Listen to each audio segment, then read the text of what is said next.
favor for me and just point this at me? I'm Bob Carney Jr., moderate progressive Republican candidate for governor. This is my second time on a Minnesota ballot. Here's a clip from the first time, 2009. My name is Bob Carney Jr. I am a moderate progressive Republican candidate for mayor of Minneapolis, somewhere between endangered and extinct. Hold that thought. In that 2009 campaign, I was on the ballot, but my political principle, moderate progressive Republican, wasn't. Instead, Minneapolis voters saw moderate progressive censored.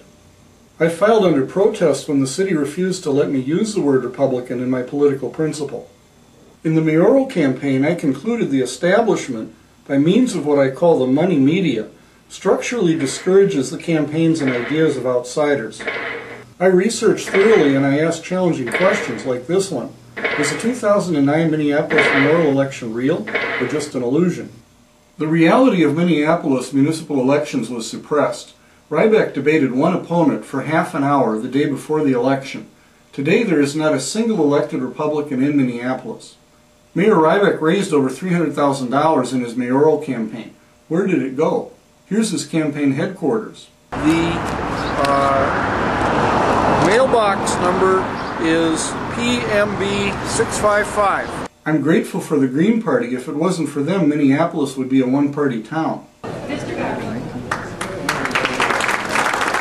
our focus will be forward on how Tom Emmer, the endorsed Republican candidate, is trying to do exactly the same thing now as we approach the 2010 Republican primary. Thank you for listening. I appreciate it. Look forward to seeing you at the state convention. Tom was right after me. I'm sorry, Bev. What is it? Is it a half hour? Somebody bring in my graphs. Fact check. I spoke for 5 minutes and used one graphic. Here's Mayor Rybeck's October 2009 events calendar taken October 8th from his website. It was blank. There was nothing going on, at least for his mayoral campaign. Maybe he was busy campaigning for governor. Here's an announcement from May 26th on Emmer's website about Emmer's big Hillary-style listening campaign. It says the Freedom and Prosperity Project, which will feature town hall-style meetings across the state, will be the centerpiece of his campaign. How's Tom doing on this? Here's his appearance schedule taken June 20th from his website. It's blank. Here's his meet and greet schedule. Also blank. Town hall meetings isn't even an event category on the Emmer website. This sure looks a lot like Rybeck's campaign. There is one events category with lots of listings, parades. It's a great comprehensive list and I'll go to as many as I can.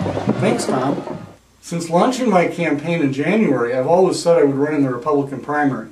I will be running in the primary. I'm going to be challenging whoever is nominated. But at the May Republican State Endorsing Convention, when I asked Tom if he would do a videotaped interview with me during our primary campaigns, he said no.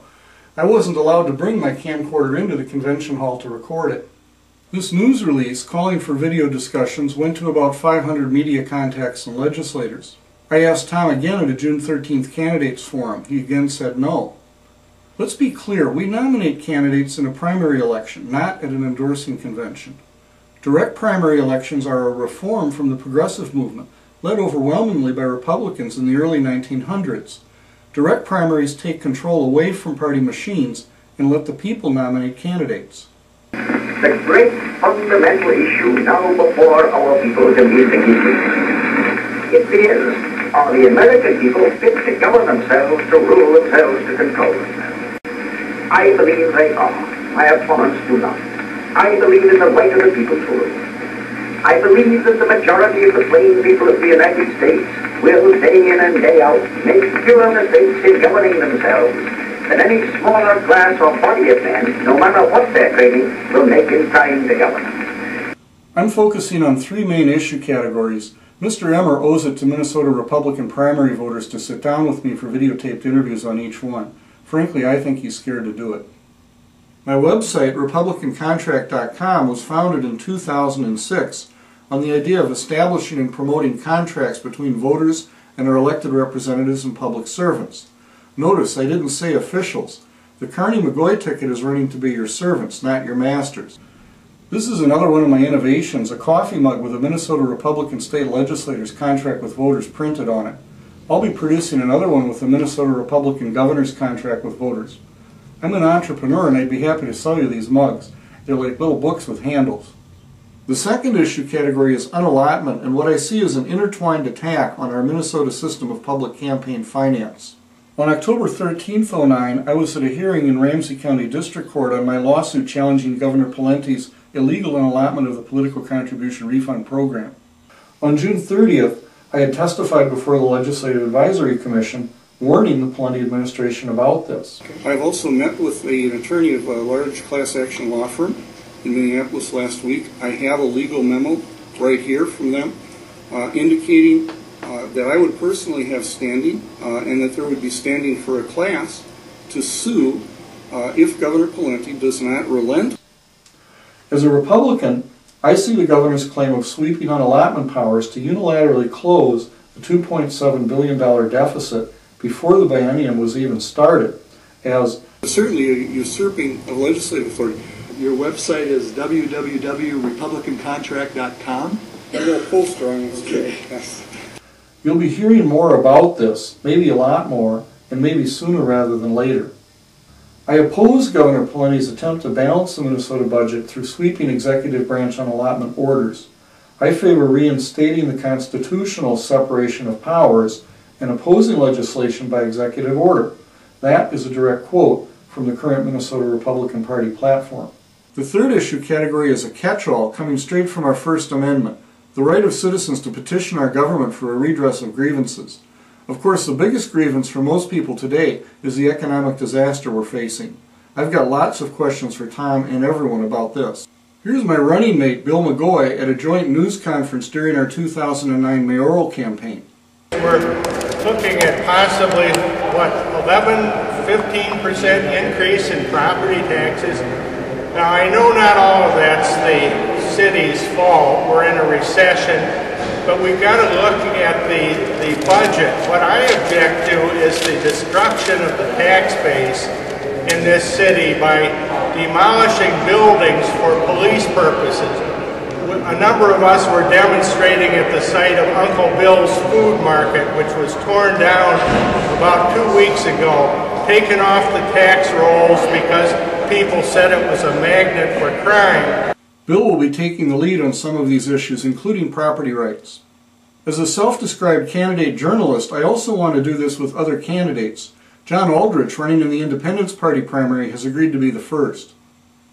And particularly running for the young people in the front, because they remind me of my grandchildren. And when I thought about what I could bring to the governor's race, I thought about my grandchildren.